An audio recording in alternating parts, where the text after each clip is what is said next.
What's going on, everyone? It's your boy James, and we are back at Grando's Garage, of course, and we're going to go ahead and take a look at the work Ethan did on the Menace 85 pipe. I just got it back today. I'm very excited. I don't know when you guys will see this, but you'll see it eventually. So I'm going to go ahead and open it up right off the bat. Trying to clear any personal information that might be in there. I think I got it all onto the side, so let's go ahead and see. Sent it a little bare bones, and I packaged the crap out of this thing. Let's go ahead and see what we got. It looks like we got a whole new flange is what we got, guys, and look at that big old turdy birdie. Nice big thick welds right all the way to the top. Very well done all the way around. Yeah, that's nice. Go ahead and take a look at the other side. Those are nice and beefy. Nice and beefy. Cool. Well, thank you guys so much. Thank you, Ethan. Thank you, Kurt. This got to me really quick. Got back super fast. So super excited to see how it flies, especially with this new flange on there. This is much thicker than the one that came on there. So thank you guys so much. Super appreciate it. Wow. That's just really well done. Oh, what can I say, guys? I'm a happy fat kid in the candy shop on a Tuesday. I do think we are going to go ahead and build a special mount that I like to build on these motorized bicycles. I think it just helps firm this up quite a bit. So I think we'll take that approach, but it doesn't look like any other welds were placed anywhere else, which is fine because I don't think we're really leaking anywhere else. Oh, wow, man. That's where it's at. Look at that. Good job, buddy. That was really good. Cool. Alrighty, guys. Well, we're going to go ahead and still clean up the Menace 85 cylinder, and we'll kind of go from there, and we'll go ahead and get this bad boy mounted onto the bike, and I'm looking forward to it. I might take off the bottom end and just give a couple swishes just to make sure if there's any debris or anything like that, we go ahead and get it off. So, cool. Alrighty, guys. Stay tuned.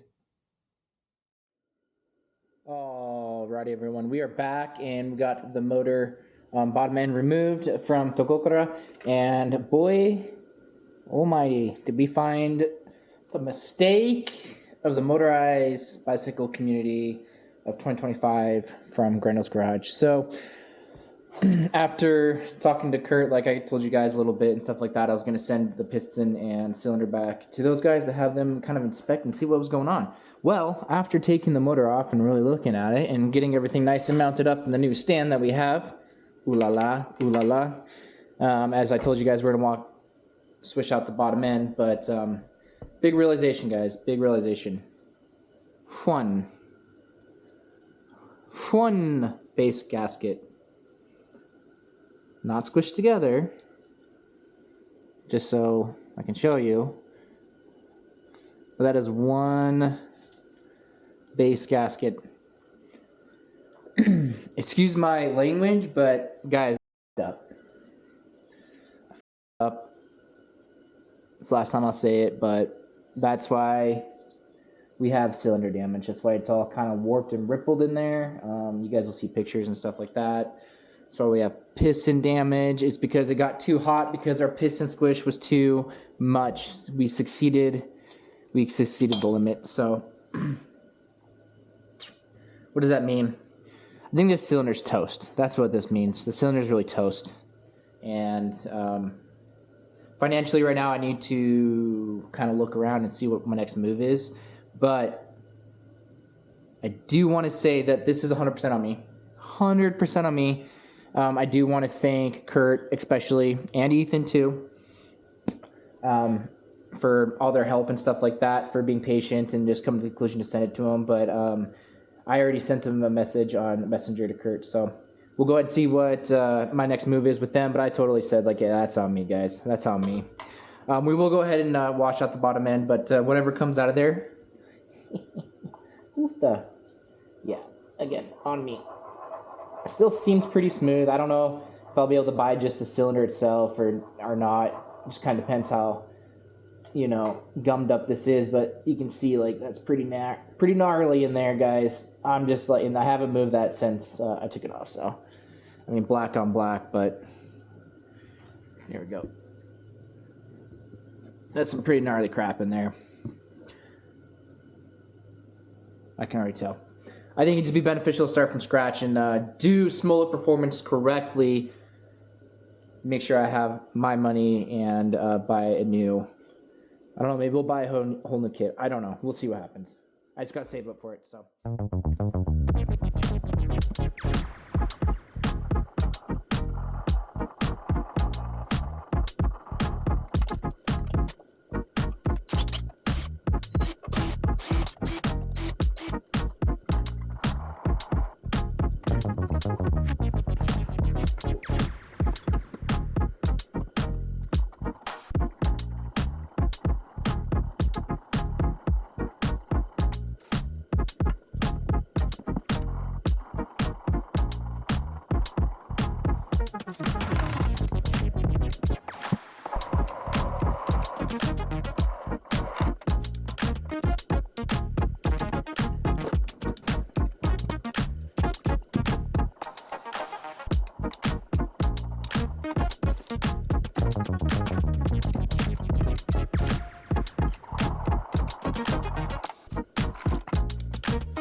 Alrighty guys, we are back, and well, we can see how much grime and crap we have in there. I actually went faster than sometimes I typically do, so there's other previous stuff in there, but guys, this is the worst I've ever seen it. Obviously, a lot of it is me, as in all of it is me. Didn't switch it around as much as I typically would do, but yeah, there's quite a bit of grime in there, guys. It's pretty wild. Pretty wild. See, that's what happens when you're not paying attention, guys. Take it slow and enjoy the process, but that's just pure mud, just pure bearing juice and who knows what else, and just Nicosil and everything else. I mean, like, that's like, at that point, guys, like, that's war paint, you know? Like that's like war paint. That's how I feel right now. I'm sad. So, there you go. There you go, there we are. Alrighty guys, but yeah, so there you go. Make sure that your piston squish is correct, or else you'll have yourself a mud cake. I mean, like, just look at that. Oh wow. I'm impressed at this point, guys. Like, that was all just in the bearings. And I can keep going. Like, it's just pure mud. Wow. Well, that was an expensive, very expensive mistake. This will set me back as far as other plans I was going to do for the channel, but I need to do it correctly and do these guys right. So there you guys go. Even when you get a quality product, if you're not doing your... Alrighty, everyone, we are back and we are taking a look at the CDH power head. So before we head and take a look at this guy, I wanted to take a look at the Smolik Performance head once again for the 1000th time. But just to kind of show you guys like how much more engineering and stuff that goes really into this. If you look at like the combustion chamber compared to the CDH power one, you can see that's just made better for flow overall, if that makes sense. Like the crown right here on the top of the head where that drops down for the spark plug, it's just kind of flat, so that way once that sits in there, everything's going straight down. This is kind of nice and oval, but you can kind of see the actual combustion part up here is a lot smaller and very sharp edge right there. I think also too, the reason why they call these like a high compression head, especially when they sell them, I'm starting to I think I understand finally after all this time, and I'm sure people have already said this or realized this and stuff like that, but the way that they mill this, right, this drop down piece that I'm always telling you about, that's always like getting in the way, especially for getting readings, and obviously this time with really tight compression, this is what was hitting. But I think that's why they say high compression, because they leave that part on there for if you have like a stock cylinder and then you add this is going to take more space. Then you're adding compression for your stock cylinder that you haven't done any numbers or anything like that. So what does that all mean? Well, I think what we're going to go ahead and do is we're going to go ahead and sand that off. We're going to go ahead and sand off the high compression part. That should gain us a little bit more squish, and then we can go ahead and play with some different head gaskets overall, maybe some copper ones and stuff like that, and try to regain some of what we lost and all that jazz. And maybe also to drop the cylinder a little bit. If we drop the cylinder, that means that we can actually drop the exhaust and maybe get a little bit more top end speed, which is more that I'm starting to understand now the more that I watch guys like the Iron Horse and Tim Saws, and also to Trent's Spikes, excuse me, does a really good job of that. And then also to the True Stroke stuffing guy that I watch, he also has a great video on that. So just kind of, I'm learning, you know, guys, I'm learning. So between adding the two base gaskets, now that they're squished down, I don't know.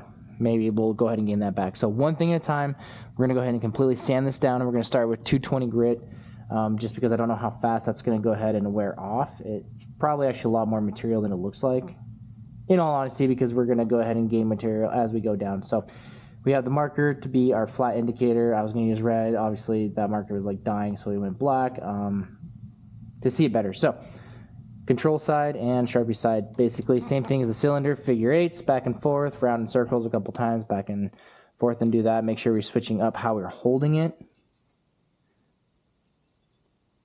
Opposite way. I try to count out in my head like 10 times each direction, doing different things and all that jazz. Not going to show you guys, so you guys can see the cylinder work that I did before. It's going to be the exact same process. So, cool, guys. Alrighty, let's go ahead and take a whack at that, and we'll take a look at the finished product once we're done. Alrighty, everyone, we are back. We did quite a bit of sanding. I ended up using some bigger grit, I don't know. A more lower number sandpaper for a higher grit number. Did that, hit it with like some more 400, didn't use 600, like two things of 400, and hit it with 1,000, and here we are. This is obviously after I took the file to it. It obviously looks a little janky, more than I thought it was going to be, but not bad for filing, honestly. Quickly, I'm not looking for beautiful Dremel work or CNC work. I'm looking for something that will just be consistent and better than what it was, and I think that's what we achieved. So, with that being said, before I went ahead and took the files to it, I did go ahead and get some squish on both sides. This is the second reading on the other side. Fortunately, we're actually like right on the money for the same. So, weirdly, I think that other gasket was kind of shot from the beginning just because of the issues with the piston hitting the head, which apparently is my thing. Anyways, guys, so I had a pretty consistent reading. Let's see if I can do that again. It's always harder on camera, so this is not going to be the reading that we have now that we did some work on it. But where it got the skinniest, get like right down in there. Oh, man.